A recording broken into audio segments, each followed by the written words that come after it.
Amprobe's infrared thermometer model IR710 has a 10-to-1 distance to spot ratio.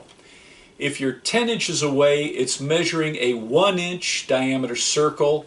If you're 10 feet away, it's measuring a 1-foot diameter circle.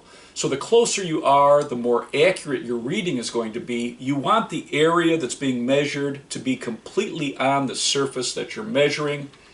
It turns on when you pull your trigger. The laser pointer is the center of the area that it's measuring.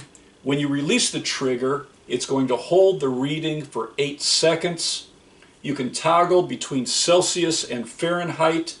You can toggle between maximum and minimum readings. You can turn your laser pointer on and off, and you can turn the backlight on and off.